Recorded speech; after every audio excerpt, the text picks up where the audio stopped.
It is rumored in this old town that on rainy nights you should never leave your house, for you might not return. This may seem silly to folks who've never set foot here before, but I assure you that the rumors are true. It was a late night in October. The rain and storm had beat down for days on end. My younger brother was living with me at the time, and he was in desperate need of medical attention. He had attained some kind of disease from his travels. I had nothing to do besides call the doctor. I knew how dangerous it would be to travel in the rain, but something had to be done. When I called, the doctor's wife answered the phone. She said that the doctor was out of town and would be for the rest of the week. However, she would deliver some painkillers as soon as she could. I thanked her very much and hung up. I sat in the fireside chair and waited. The sound of crackling calmed me down a bit, and I drifted off to sleep. I woke up to the sound of a car pulling up in front of the house.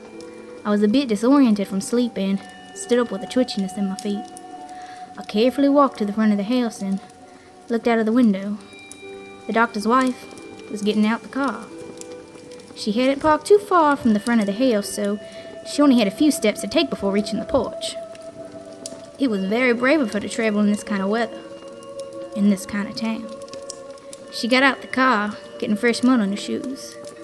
I watched as she calmly closed the car door and started walking in the direction of the house. I counted the steps in my head as I watched with concern. 1, 2, 3. There are only a few more steps. She could make it. 4, 5, 6, 7. My count was abruptly halted. It looked like a foot got stuck in the mud. I saw her bend down slightly and tug at a leg, but it wasn't working. Then I saw her foot sink deeper. I opened the window and shouted, asking if she needed help, but she said she was fine and would be there in a moment. Then, something unexpected happened. A long tendril shot up her leg and coiled tightly around it.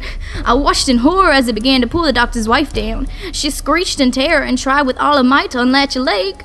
I was walking out the door with great urgency to try and help, but by the time I made it to the porch, she had been dragged down up to her shoulders.